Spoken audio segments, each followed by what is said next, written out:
go ahead and call our Thursday, January 14th, Raleigh Transit Authority meeting to order at 3:35 p.m. I'll go ahead and read the governor's orders. The governor's issued executive orders requiring, except for certain activities, closing many businesses to the public and prohibiting any gatherings which do not comply with its terms. You said what except for certain activities? There was a sound. Okay. I'll start over. The governor has issued executive orders requiring individuals to remain in their homes except for certain activities, closing many businesses to the public and prohibiting any gatherings which do not comply with its terms. Because of the risk to the public that would arise from continued in-person meetings pursuant to NCGS 166A-19.24, the city is converting Raleigh Transit Authority meetings to a remote electronic format for the duration of the state of the emergency. All votes must be counted via roll call. And I will go ahead and do our roll call now just so we can get our attendance.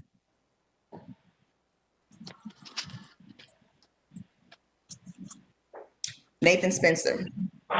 Here. Karen Renge. Here. Michael Stevenson. Here. Christopher Jones. Daniel Coleman. Here. Morris Cook. Here. Brian Burnett. Joshua Gill. Here. And our alternates, Ms. Sarah Prado. Here. And do we have a city council liaison, Mr. Corey Branch, with us, Councilman Corey Branch with us today? Sorry. Okay. I'm sorry? I thought I heard. Our other alternate member, Mr. Robert Owens, has had to resign from the Transit Authority. He took on some additional duties with his church that he works with, and it was going to impede in his schedule to be able to attend. So he did resign coming into the new year. We will miss him, but we do have a space for an alternate. So if anyone knows someone that would be a great fit for the authority, please, we do have to go through that process to fill the space. All right, I know that we don't have the minutes for from last meeting, so we'll jump into any revisions or additions to our agenda. This is David Walker, City of Raleigh. We do have just a very, very brief update on the request for a potential presentation on the housing bond. So we can talk about that just wherever you would like for us to insert that. Okay. Do we have any public comments today? Oh, Madam Chair, this Yes. is Karen Renge. Since there isn't a lot on the agenda, I heard from our member Nathan Spencer, there was a presentation before the TPAC this week regarding art and the bus. Nathan, can you, I'd just like to know a little bit more about it because it was something I was unfamiliar with. This is Nathan Spencer. It's Arts and Culture Working Group. Okay. The Arts and Culture Working Group of the TPAC, is that right, Nathan? This is Nathan. I believe so, but I'm not quite sure, and clarification could be used. Yeah, if a staff member from Raleigh could just tell us a little bit more about that, that would be, if we have a couple minutes, that'd be great. This is Mila. I can provide an update on that group at the appropriate time. This is Mila Vega. Is now a good time, or should I wait till the update on the marketing? Well, why don't we wait? Yeah, let's hold that, especially if it can fit into the marketing committee. We can just add that to something that we can speak on there. The housing update, let's move that. Do we have any public comments? Do we have any comments from the public for 4 o'clock? Hi, it's Andrea Epstein. We have not received any public comments. Okay. Well, since we don't have any public comments, after we do our special recognitions, we can jump into the housing update, and then we can go into our committee meetings and hit the TPAC update in the marketing committee meeting.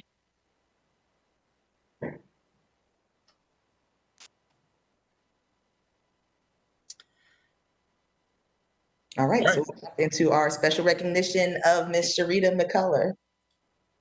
Yes, David Walker, City of Raleigh, and the board received email previously about Byron Bryant being our new general manager down at Go Raleigh, and we have both Byron and Sharita in the conference room down at Go Raleigh main office, and Byron will be making the presentation to Sharita.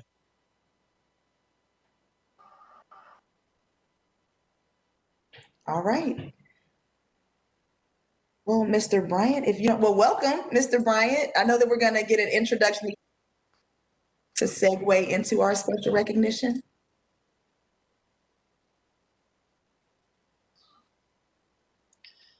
I think not. Oh, Maybe having some audio problems. They had tested it earlier and it was working. So Now. we can hear you, Byron. Perfect. So hello, everyone. My name is Byron Brown. I'm the new general manager here at Go Raleigh. I have the distinct pleasure and honor of sitting with our special guest, Ms. Sharita McCullers this afternoon. Ms. Sharita served on the board for 6 years, and that is just the tip of the iceberg when it comes to Ms. Sharita and her service to the city. Ms. Sharita is in her 26th year serving the city as a Go Raleigh operator. And through that career, she has gotten numerous commendations, both from her management and from the public at large. In addition to that, Ms. Sharita is in the Million Milers Club with over 2 million miles of highway behind her. So if you would, welcome, join me in honoring Ms. Sharita. And Ms. Sharita, I just want to, on behalf of the city of Raleigh, and of course the Raleigh Transit Authority, present to you this plaque in honor of all your service and dedication throughout the years. Thank you, ma'am. Thank you. Thank you so much to the board. I miss y'all, and I really enjoyed it. We got a lot accomplished while I was on the board. I have one thing to answer David Walker, David Eatman. The time that I was on the board, we always had a driver, and I was just hoping that y'all would be considered and put another driver to sit on the Raleigh Transit Authority board, please. Thank you so much. Love you guys. I miss y'all. we missed We miss you so much, Sharita. It was such a pleasure working with you on the board. And there's definitely there's a hole where you were, for sure. Thank you. And congratulations. I'm so impressed and so proud of your long service and your 2 million mile club. And we hope we'll try to do you proud on the board. Yo, you are. Thank you so much. Thank you all. Thank you for your amazing years of service, Sharita. It was an honor serving with you on the Transit Authority. You are truly missed. So You are, Madam Chair. Thank you so much, Sylvia. Thank you all. This is Nathan. I want to echo that, Sharita. We do miss you so much, and I miss your hugs. So you'll have to come back and visit when we're on person again. There we get the audio back. I'd like to add something. This is David Walker, City of Raleigh. Byron stole some of my thunder. I think it was Nathan or Karen one at one of the committee meetings had asked about if Sharita was going to be part of this next agenda item and special recognition. But I wanted to acknowledge the 2 Million Mile Club that Sharita is a member of with her safety record. And also another little known fact that many on this board may not know is that this is Sharita's second go round as a board member. She served in the early 2000s for three additional 2-year terms, took a few years off, and then was asked to come back. So she's actually put in 12 years as a Raleigh Transit Authority board member. And I don't know if anybody else has ever done that. So thank you for your time and your service, Sharita. I do appreciate it. Thank you, Walker. thank you. Thank you. Charm. So go ahead and get your rest and then come on back. Okay. Thank y'all. Thank you. I know our next special recognition is with the other Million Milers. Yes. Wow. We have 7 new inductees into the, well, we have 6 new inductees into the Million Miler Club, and then we have 1 repeat that has now reached the 2 million mile mark. And Miss Aldonia Brown has reached that distinct plateau of 2 million miles with service since September of 1996. Miss Yasmin Ratliff reached the 1 million mile mark along with Melinda Perry, Vincent Price, Bernice O'Neill, Damon Miller, and Michael Jackson. And I had the distinct pleasure of being able to offer 5 of these operators a position with Go Raleigh. And one of the things I told them was, you know, I'm not giving you a job, you earned a job, and you earned that job by having a good work record and a good safety record. And they have sure come through and shown that that was the fact, that they are awesome employees, great drivers, and have, you know, just put the miles on the road and done that safely. So that's not an easy feat. And so, you know, just a huge congratulations to all of these bus operators for the accomplishment that they have made. And, you know, I'd also like to recognize TransDev. You know, these folks have to get constant reminders on a daily and weekly and monthly basis, and TransDev has done that with their safety program. And I think everybody knows, but one of our own board members here, Mr. Morris Cook, is our safety manager down at TransDev, and he's been in that position for 5 years now. So I'd like to thank Morris for his leadership as well in helping these drivers get to where they have. Thank you for that. And thank you, Morris. Thank you for your leadership, sincerely. And thank you to all the drivers who are serving our ridership with safety and definitely with years of compassion and care. So thank you very, very much for that as well. And one final thing that I'll add, we now have 13 active bus operators in the Million Mile Club. And since we started, you know, tracking and making these awards in the early 2000s, we have a total of 19. So we've had 6, I guess, that have gone on and retired. But, you know, having 19 employees that have reached that million mile mark of safe driving is quite an accomplishment. And, you know, that shows you that the safety program that we have down there at Go Raleigh is, you know, second to none. Thank you. And that's hats off to you again, Morris, for that. Thank you very much for your service. We really do appreciate you, not just for your time on our board of advisors, but for your time and service at Go Raleigh. Thank you. So we'll move on. I'm sorry. Madam Chair, I have a question. It's Karen Ringe. David, since we're not being able to meet in person, I'm assuming that there's been some kind of personal recognition to all of our million milers other than Sharita with plaques or whatever. I know it's been on social media. I've been seeing it.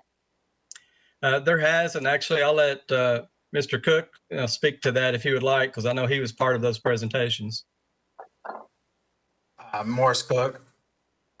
So each driver who gets inducted into the Million Mile Club is issued a custom engraved belt buckle with their name and 1 million miles. They also get a certificate, and they also get a bonus. So, and that's for each one. So the 1 million miles is a bronze buckle. The 2 million is silver, and 3 million is gold.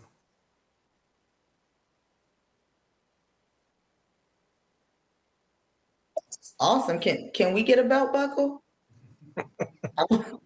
I would like one. Thank you for that, Morris. If there are any other questions, we'll go ahead and slide into our committee reports. And we'll get started with Route Committee. Thank you very much. Just I'll go through, and if folks have questions, they can stop me and we can explain further. the expansion of Route 20 Garner is that we are serving a larger area of interest down in Garner. There's a batch of apartments that have voiced interest in getting service. It adds a nominal amount of time. As you may remember, this route went from being sort of started, it was done by Go Triangle. Raleigh took it over through Wake Transit funds. We found that service, because of the route that we were using, promoted the service something like 160% ridership, to the point where there was interest to actually send to increase headways. Sorry, to make sure to decrease the headways and make sure that we're getting more service on there. So it became every 30-minute service, I believe. And David Walker, correct me if I'm wrong on that. But it's now there's some interest to pick up some folks just off that route. It'll increase ridership further and potentially help a batch of new riders. So we're very excited for that. And the route committee saw that and agreed that this was a good move.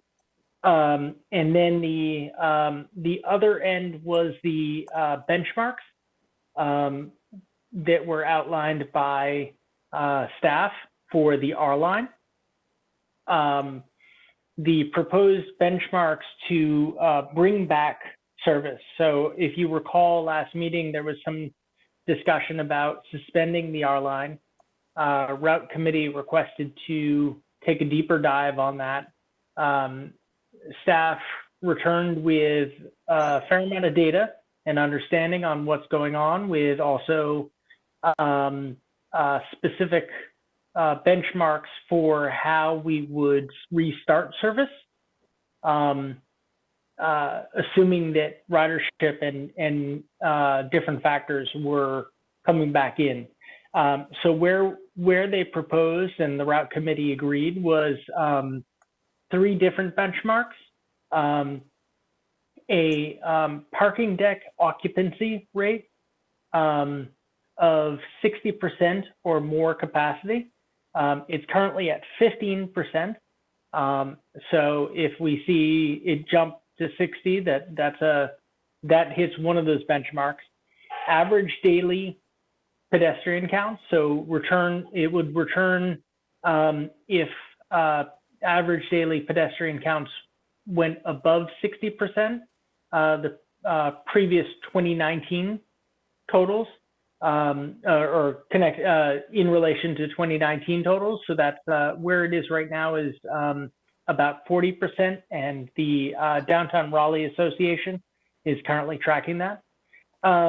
As well as they are tracking the downtown food and beverage sales, which the benchmark set by or proposed by staff is 65% of 2019 average sales, and at this point it's at 47%. What staff is asking is a 2 continuous months of 2 benchmarks going above there that would trigger, and it could be any one of those. So if it's parking deck 1 month and then food and beverage the next, then it could trigger the restart of the R line. The benefit in some of this is that if the R line is truly an economic development value for downtown, then instead of something where, okay, food and beverage hits 100%, now we're restarting it. This is really to help keep the growth moving forward. So we hope that will happen sometime in the summer. But we are poised for to suspend service on the R line in February with proper marketing to current riders and folks throughout. Are there any questions? Nathan, Daniel Coleman speaking. I was reading today that some of the parking decks are going to be turned into office, going into the private sector for office buildings. So how does that work out with what you were talking about? This is Nathan. My understanding is they're not getting rid of parking. They're talking about building on top of parking decks. So they're going up. The idea being that filling the space that's above there, or repurposing the garage. So you're saying that those garages were built with the emphasis, the footings to support a superstructure on top of them? I don't know the specifics. But my understanding was that this was, instead of replacing parking, it was to increase the availability of office and residential space and density downtown without having to impact surrounding communities, surrounding neighborhoods. Michael, how does that sound? How does that sound to you? Sorry, Michael? Daniel, you referring to the News and Observer piece? Yeah, the article today or yesterday.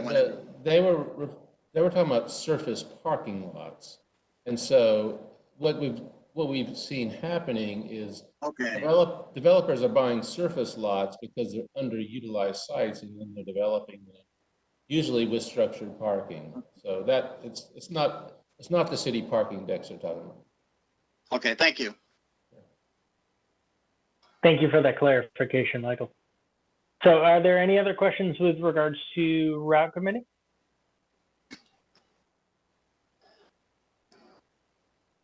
All right, that was our meeting, and we look forward to having another in February and having an equally good group there too. So we had a good attendance, and we're looking forward to that next month as well. So thank you all that attended. Thank you, Nathan. I actually do have a question. It's not necessarily to the things that we covered in route committee, but it's more so with the FBI's recent warnings about acts of violence leading up to the inauguration. I'm wondering what are our plans for next week as far as transportation to make sure that we're keeping our riders, operators, everyone safe? That's a very, very good question. Mr. Walker, do you have anything, or Mr. Cook? Sure. I can tell you that I was in a conversation with Byron this morning. He was on was just finishing up a call with Transdev Corporate Safety Department about this very topic. We, the city of Raleigh and Go Raleigh already have at least a couple of alternate locations to take our buses and kind of relocate the downtown transfer station when needed. We've done that multiple times in the past, but I'll defer to Byron and let him speak just a little bit on the preparations that are being made. Thanks, David. You hit it right on the head. We've been having internal discussions here at our location, of course. Corporate's providing support as well as far as safety. In addition to that, we are sharing information back and forth with Mr. Walker and Mr. Eaton, as well as the Raleigh Police Department. The basis of our contingency plans are similar to those from May. So similar to those plans, we will plan for detours and communication to our customers that would be in the downtown area and need to travel to and from the downtown area. Thank you for that. And what's our plan in the event? I know that before, we kind of had this discussion before about the police using the buses. Is that something that's a possibility this go round? And if so, what are our plans to make sure that we're just keeping everyone safe that way too?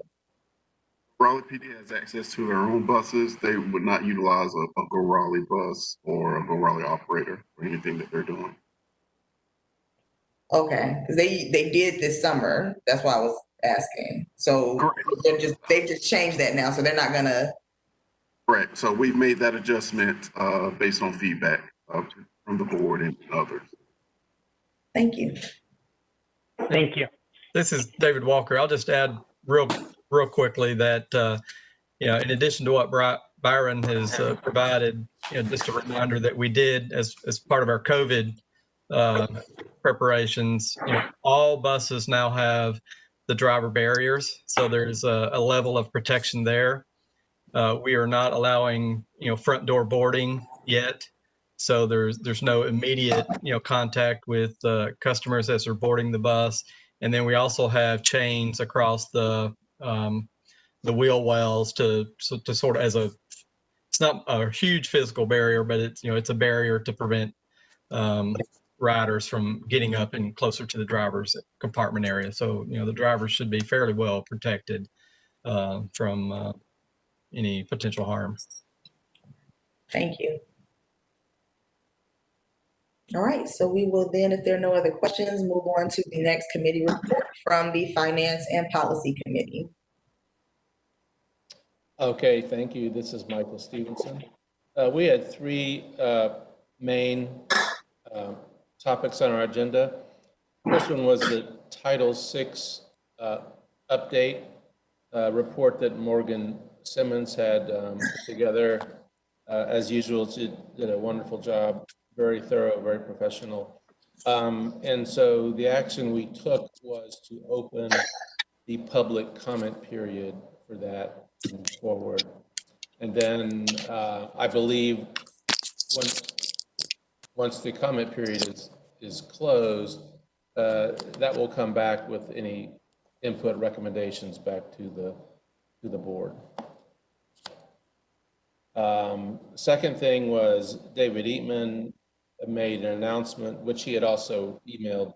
Was great news that the BRT New Bern Avenue leg received a $35 million FTA grant. So that's going to keep that project on schedule, moving ahead. So that's really great news for the system. I believe he also mentioned we're in the queue for another one for design for the South Saunders or the Western Boulevard. Is that correct, David? Did he mention? Did he not mention something about that, David Walker? Yes, we submitted our letter for project development for the Western Boulevard corridor into Cary, and that letter has been accepted. And I don't know if awarded is the right term, but we have been accepted into project development. So any additional funds from the date of that receipt are eligible for up to 50% federal funding if we receive a final award. Yeah, so again, more good news, keeping our BRT project moving forward on schedule. So it's all positive. And finally, I had requested what we're calling a look-ahead calendar, because often, particularly in finance and policy, there are certain things that happen during the course of the year over a 2 or 3 year cycle that we have to be looking forward to in terms of making decisions. And a few times in the past, we've sort of been, I would say, weren't quite aware of things coming up on us and weren't quite prepared to deliberate and make decisions. So David and staff are putting together a kind of a calendar of these key things so we can be looking forward and anticipating what's coming down the pike, such as contract renewals or major RFPs, RFQs, or other kind of policy document updates. So we think that's going to be a great tool for finance and policy, but also for the board. So we appreciate that they're going to take that on. And David just shared a very preliminary draft of that, but they're going to be developing that here in the near future. And those were the three key items in finance and policy. This is David Walker, City of Raleigh. Mr. Stevenson, we do have Morgan Simmons is prepared to do a very brief review of that Part 2 Title VI report. That's important for the full board to sort of get that update, and then we'll be coming back hopefully in March or February for a vote. It's a 650-page document, and if you get the Cliff's Notes version, then you really won't have to read that full version if you get the quick presentation from Morgan. And David, has the public comment period been open, or it will open after today? I think Morgan can speak to that, but the hope was to get a quick vote today to open that comment period for the Title VI. All right. That's correct. We would need to get the approval of the RTA board before we can open. And I was going to actually talk about that a little bit in the presentation, but yes, we would start it pretty immediately, and it would last until we usually try to cut the comment period about noon of the next RTA board meeting. And that'll give staff enough time that there is a good bit of comments, we can collect it, organize it, and then be able to present it to you all.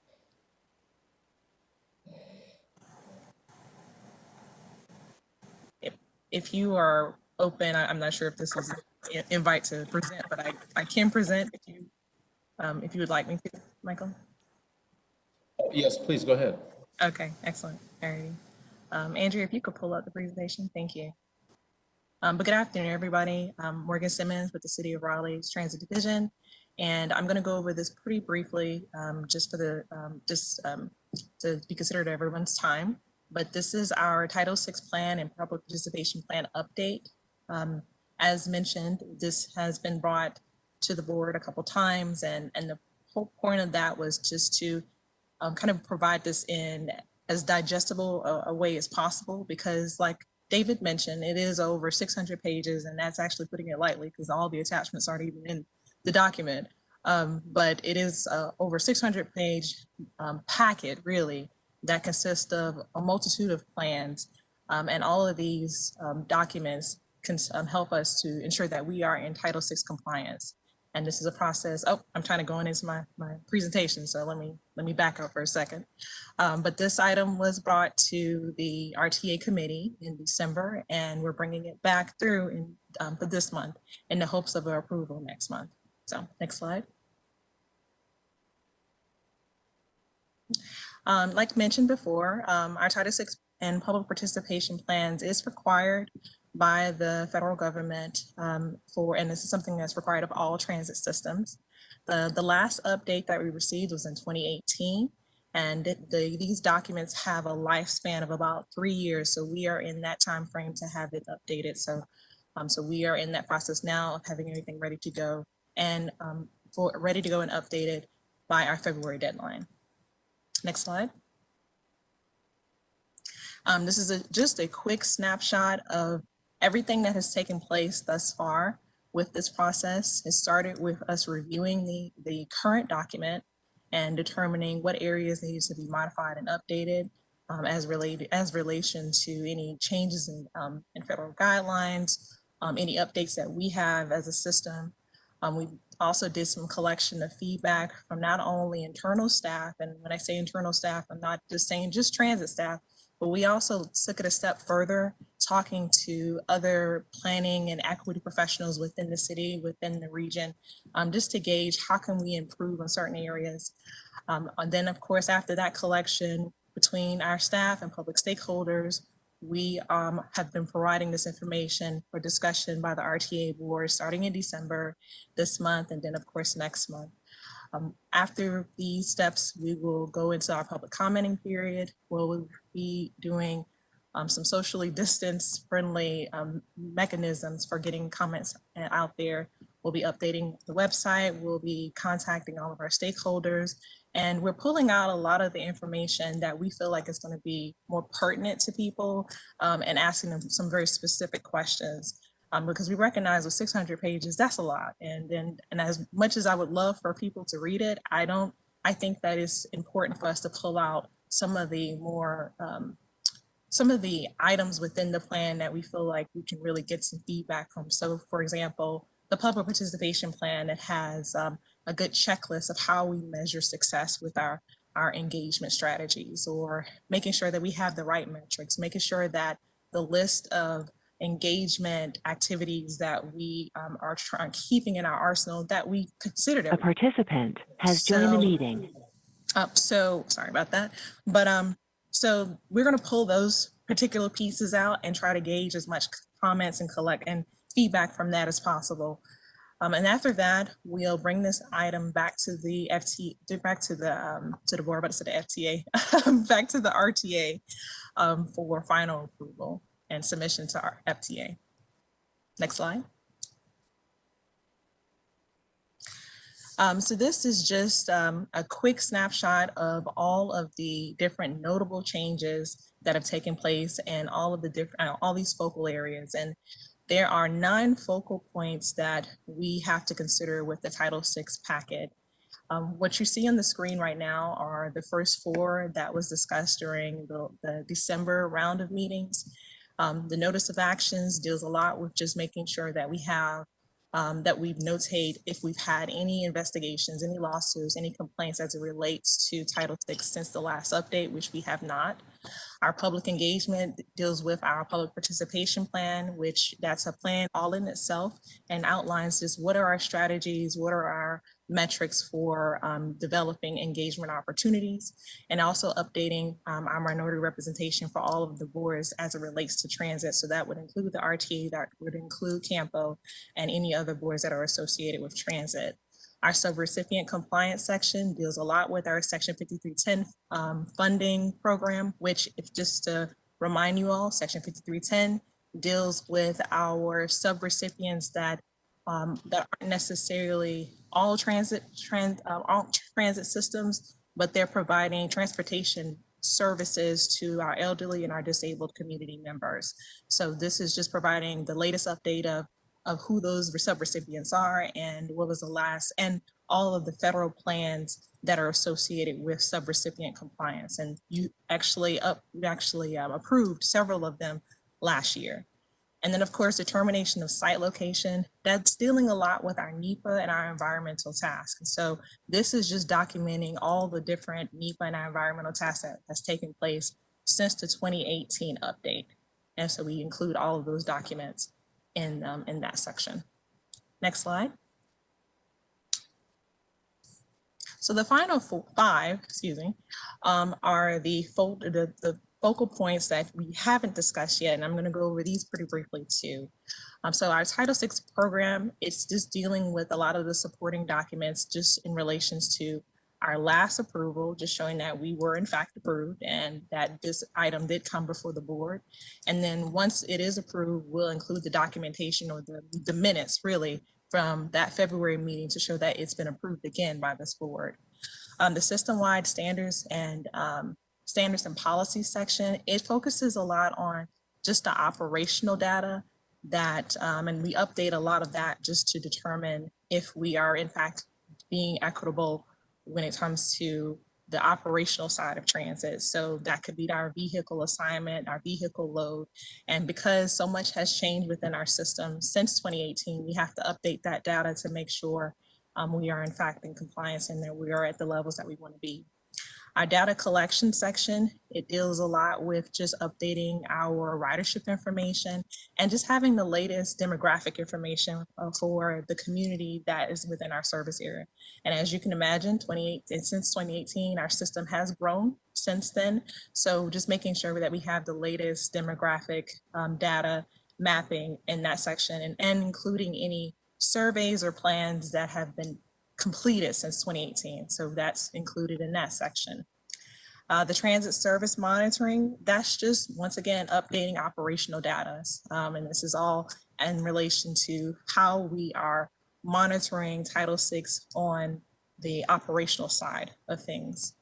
And then, of course, last but not least, our service and fare changes. This is notating every approval that this board has completed as it relates to any service changes or any fare changes since 2018. And it's actually been a lot. So every time you all see one of those equity service analysis that we bring when we have a service change or a route change, that's what's documented here. And that's making sure that we are in fact checking that equity, checking to make sure that equity is in play with any of the decisions that we make. And so we include not only the list of all of those approvals that have taken place since 2018, but we also include the actual reports themselves. So a big part of the length of the entire packet is just a lot of attachments, a lot of the work that we've done. And so if anything, we've done a lot. And I think that's, I think the size of the document is a testament of that. Next slide. So what we are asking for as staff, we are requesting approval to start the public commenting period for this process. And so what this is, like I mentioned, we wouldn't have any formal public meetings, but we're going to be putting this information out to the public by website. We'll be posting information on social media. We have newsletters within the transit division that we're going to push the information out to, and lots of stakeholders that we've already started having conversations with and reaching out to them and letting them know this is a way that we would like to get feedback and just make sure that we are in fact, that we understand the pulse of the community. So we are asking to start that process. And that's all I have for you. If you have any questions, I'll be more than happy to answer. Morgan, Daniel. Yes.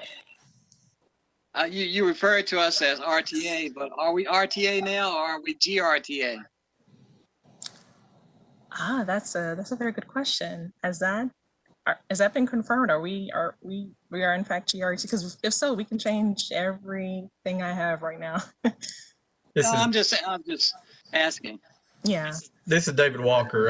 I think Mr. Eatman spoke very briefly to that at the last meeting because it was asked there as well. And I think there's one or two final little steps that need to be taken care of through the manager's office and our city council liaison. So we hope to have that coming forward soon, but I don't think we're quite complete with that yet. Thank you.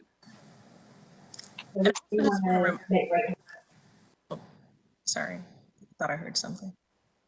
I just wanted to remind the board too that, like I mentioned, the actual 600-page document is available in board docs, but also something that was requested of the board last time was to have a quick snapshot.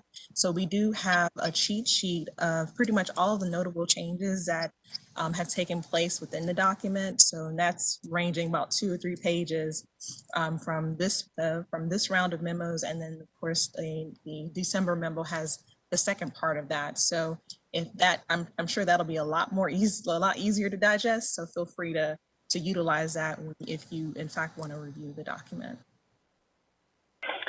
This is Nathan Spencer. You mentioned the data collection in terms of demographics and surveys. Does that include the Wake Transit onboard surveys? That's correct. Yes. Okay. So wonderful. we included the last survey that we completed, which was the 2019, and we also included the Wake County onboard survey that we did in 2016 or so. And so those are the ones that we did include. Yes.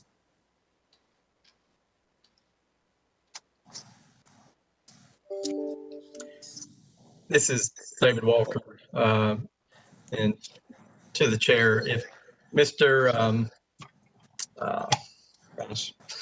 Mr. Gill, I think, had to leave the meeting. His laptop battery died, but I do believe he's rejoined by cell phone. So if you can recognize that before you accept a motion to enter into public comments, that would be good. All right. So it does look, Joshua, are you there? Yes, I am. Okay, perfect. Yeah, he did send a message to the group saying that his laptop battery was dying. So thank you for rejoining us for the record. All right. Does anybody want to make a motion?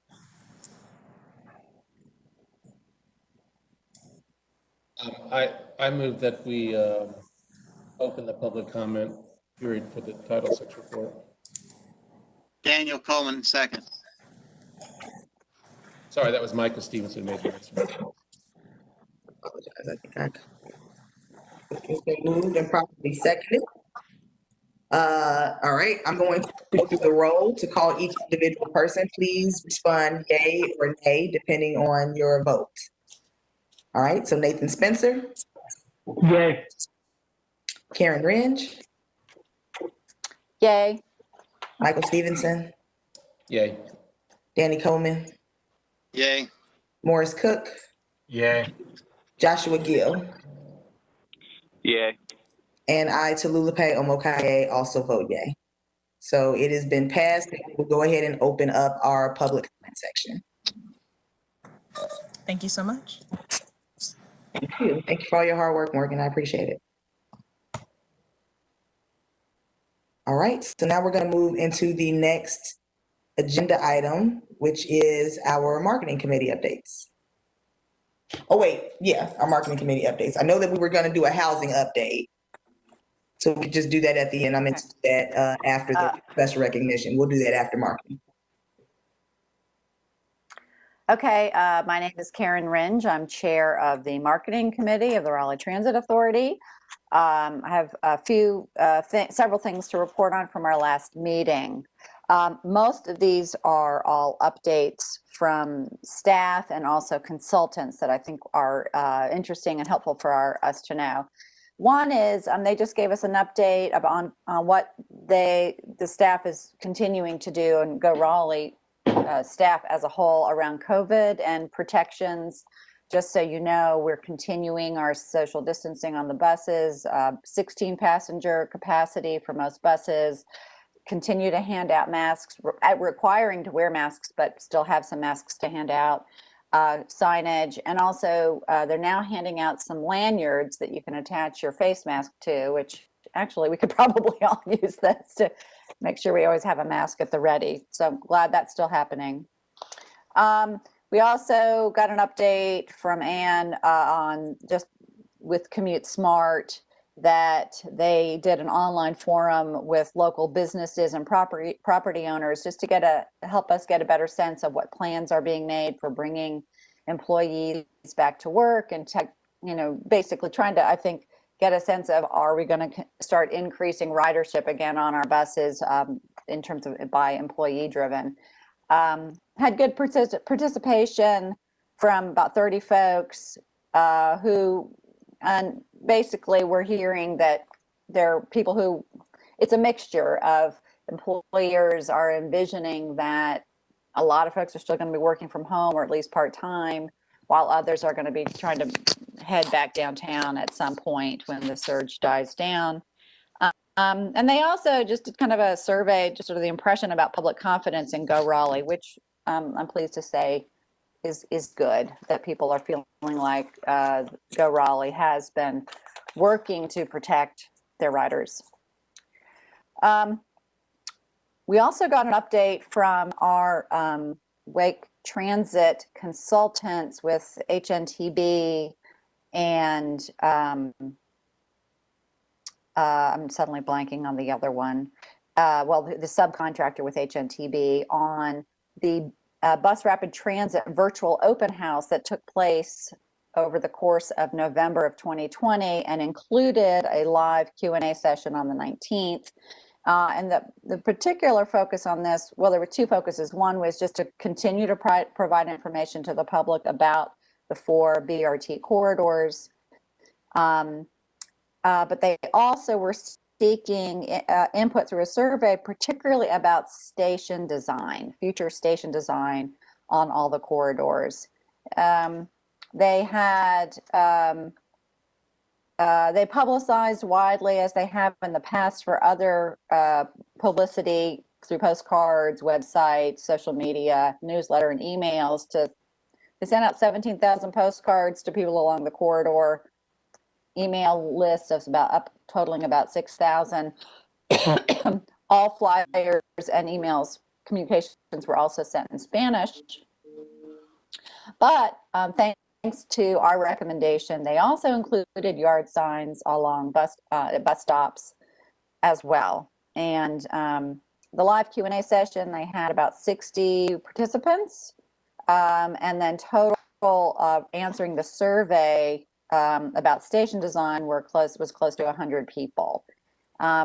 And that was really literally about design. The majority of folks said that they would prefer to see sort of a modern design, and design that also includes something reflective of the area where the BRT stations will be.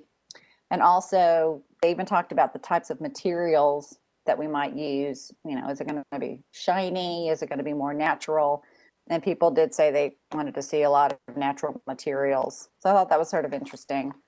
The consultants, because of COVID, were trying to think of other ways to reach out to people, and they put together what they called polling boards that they put at places like human social services, some grocery stores, some bus stops along the corridors, with physical boards where people could literally, just like we would do if we were all together in a room, put up little dots expressing our opinion and answering questions. And so they gave that a try. They think it's worth trying again for future input. So it was pretty good input overall. I think it's just like with everything right now, it is harder to get the public to engage. Everyone's feeling fairly disconnected. I mean, just like we feel kind of disconnected at our meetings. It's different than being in person. So it's challenging, and I appreciate the work that the outreach folks are doing.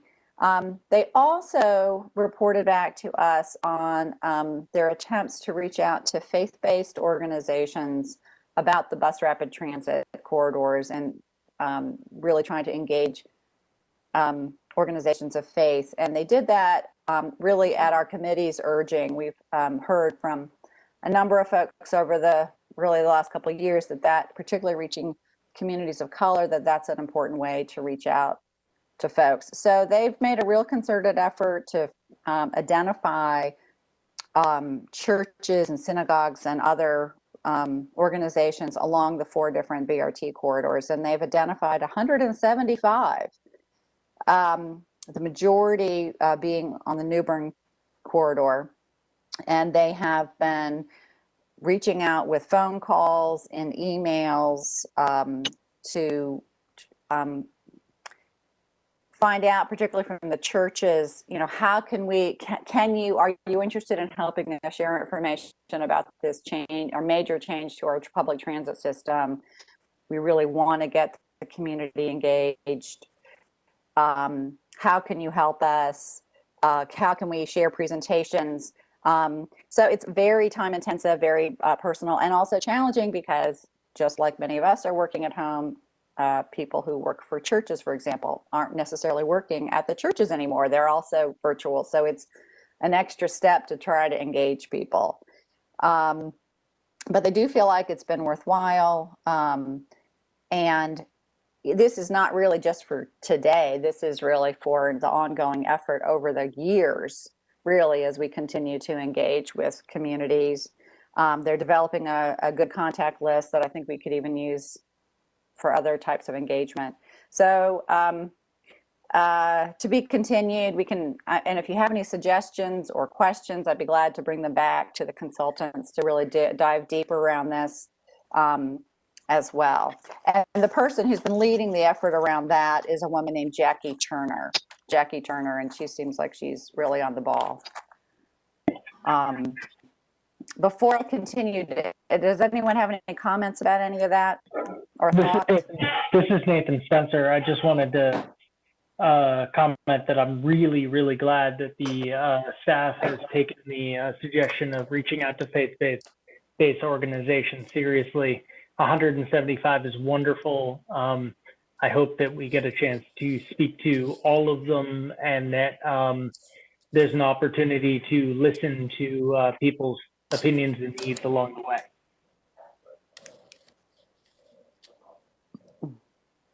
Danny, don't you have any comments or questions? Yes. My question is, what are the examples of the response that you're getting when all the churches are shut down? I mean, do you have some examples of what how they are replying to this outreach effort? That's all, What are they doing? Yeah, no, it's a good, no, that's a great question. I think the general response has been, yes, we are willing and interested, not from everybody.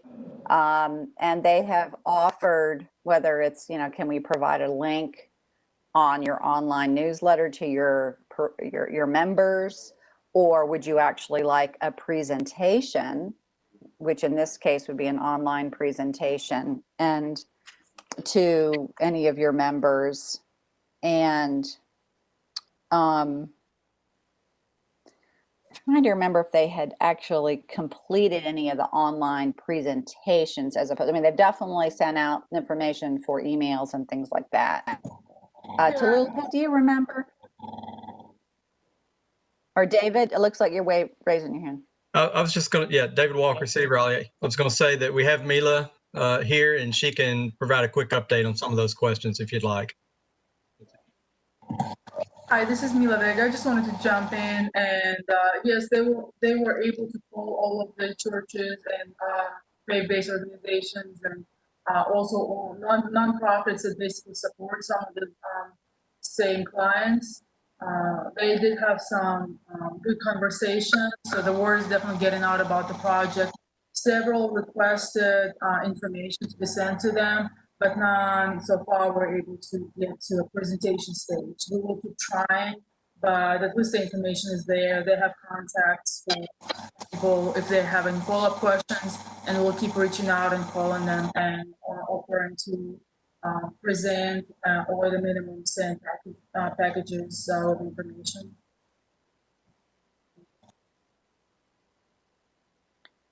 Okay, thanks so much, Mila. I appreciate that addition.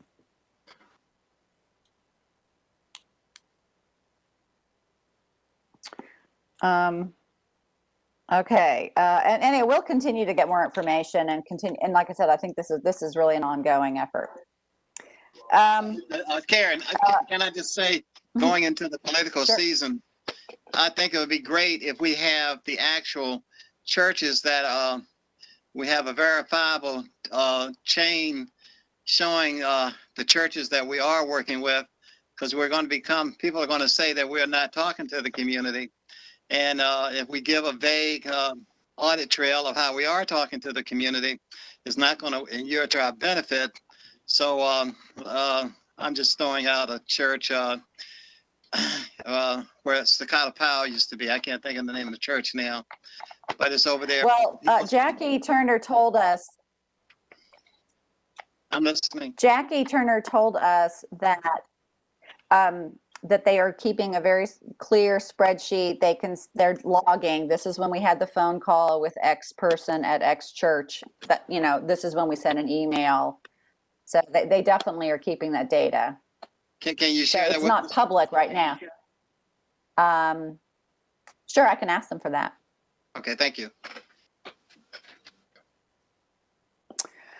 All right, a couple other things I wanted to mention. We also, Andrea Epstein, who runs all of our marketing and communications, she gave us some metrics for 2020. Up until now, apparently we had not been keeping metrics on our social media and numbers of press releases and web traffic. So they're keeping that now so we can track how we've made changes over time. She did say that social media following has increased about 14%. Most of the press releases and videos they released in 2020, as you can imagine, were about COVID and also about BRT information. Web traffic, last year we had 370,000 views, which I think is pretty good. A lot of that, I imagine, is also people looking for information on where to take the bus. And they have added about 8 new businesses to Commute Smart. And before we get some update from Mila Vega on the Arts and Culture Committee, I did want to just make a plug. Since Robert has resigned from the RTA, we need another person on the marketing committee. Yay, very important committee. So if anybody wants to join us, let me know. And certainly as we appoint a new person, that may be where they end up. And so I would really like it if we could hire somebody who has a little experience in that realm.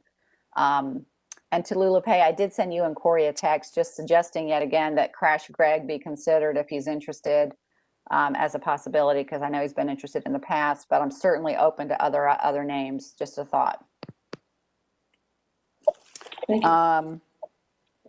Okay, and now Mila Vega, if you could tell us a little summary of what's going on with this Arts and Culture Task Force or Committee. Wait, really quick, Karen, this is Tallulah Pay. Karen, who's Crash Greg? I saw the text, but I don't know who he is. Well, He was considered running for district seat a couple of years ago. He did run for city council. You know, he didn't win, but obviously, but he has run the Raleigh Downtowner, and now it's called the Triangle Downtowner. So he does, and he attends a lot of city events. He's very interested and passionate about what the city does, and but particularly because he's done media, I think he would be a good fit for this. And he has expressed interest and had reached out to I think he reached out to Kay Crowder in the past about wanting to be on the this board. So Tallulah Pay, he's a pretty good guy, but I just wanted to give you the background. Okay, thank you very much. So I did reach out to Corey, but I didn't hear back from him. So I didn't want to reach out to Crash if it's not if it didn't look likely, but so. When do we have to fill the slot by? I know it's an alternate seat, but when do we need to fill it by, David? You know, or a ballpark? I'm really not sure. I know that that's a city council action, and they typically try to fill those seats, as quickly as they can once they become open. So hopefully that would be done in the next 30 to 60 days. Do you know if anyone's been nominated? I have not heard anything about a nomination as of yet. Okay.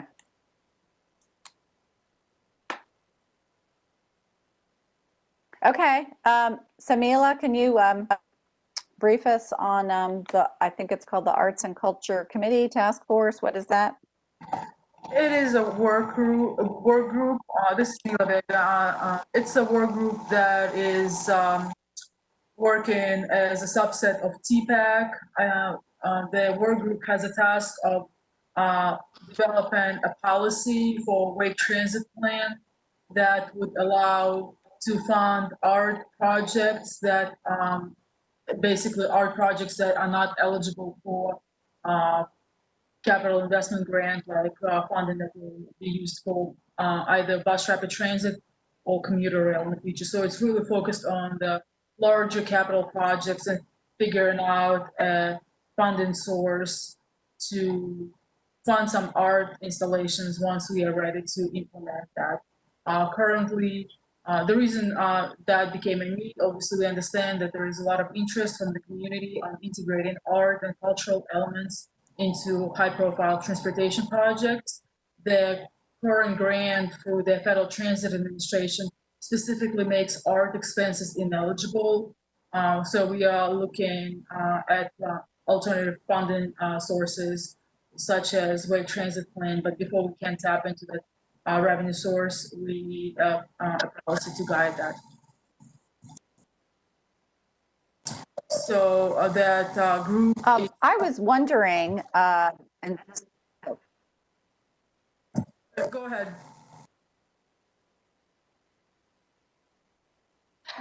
This is Karen Ringe.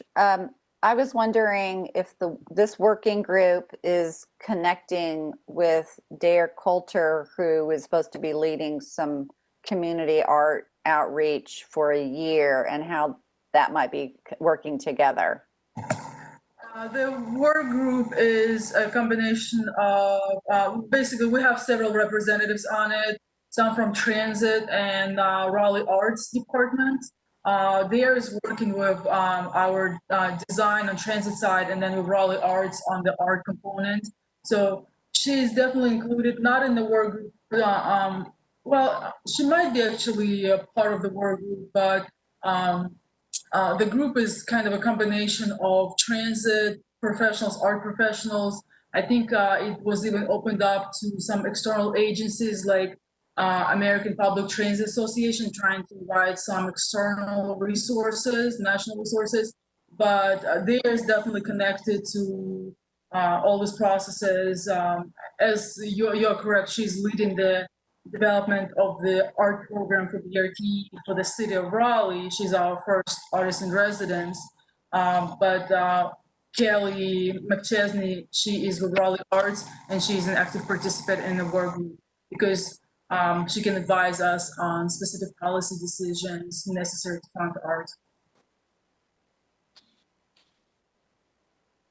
Well, I would encourage, if Dare is not part of that working group, even, it seems like she ought to be, just because she's supposed to be connecting with the community. And even though she may not be looking for funding, which is obviously really critical, and I'm really happy to hear that this working group exists, because, it's good. That's really what's going to help us connect, make our transit stations feel connected to the community, in part at least. But it just seems like there's ought to be some making sure everyone's connected in conversations. That's all. So thanks. Any questions or comments from anyone else? I think you made a good point, Karen.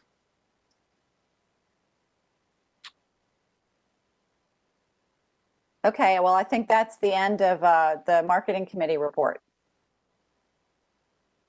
Hey, Karen, it's probably worth,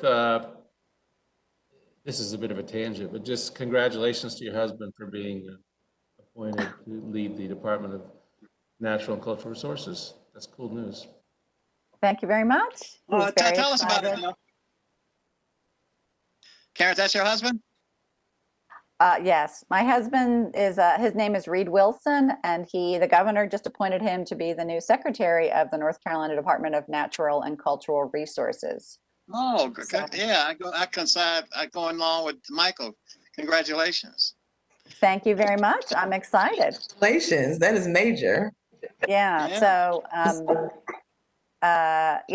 real excited. And if you feel free to reach out. And actually, now that I think about it, I wonder if there's a way for this arts and culture working group, if I make the suggestion that somebody reach out to the department, and I'd be glad to, because maybe there's some state funding. I mean, this is the state capital, and we really want state employees to use transit and things. So, Mila, if there's any thought about connecting with state, because they are working with the Arts Council. I mean, they oversee the Arts Council. There might be some connection there. So let me know if there's something I can do. Thank you, Karen. Okay. Thank y'all.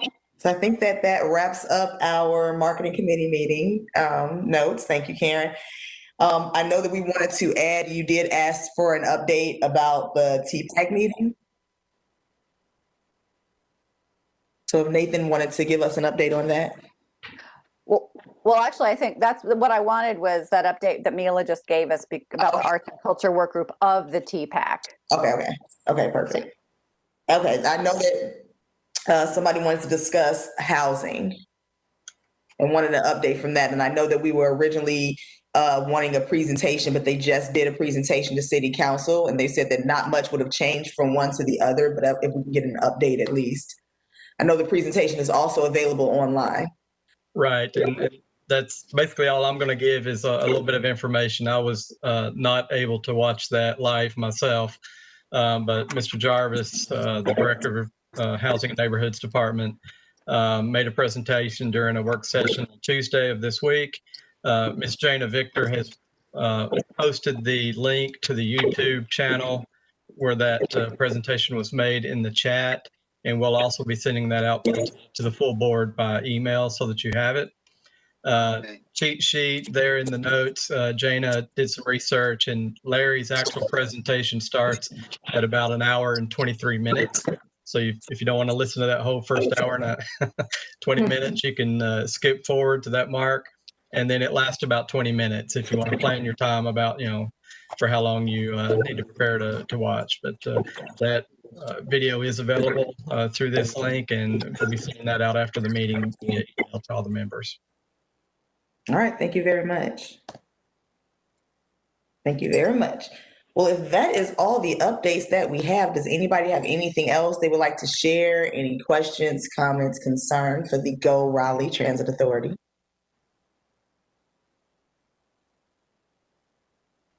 No? Well, if all hearts and minds are clear, thank you again for an amazing meeting. I want to call this Go Raleigh Transit Authority meeting to close at 4:45 today, January 14th. Thank you for attending our January Go Raleigh Transit Authority meeting. And if we have anything in the meantime, let's definitely make sure that we shoot out those emails and stay in contact like we always do. Thank you. Thank you. Happy New Year. Have a great rest of your week and month. Thank you. Yes, thank you. Thanks, Bye-bye. everyone.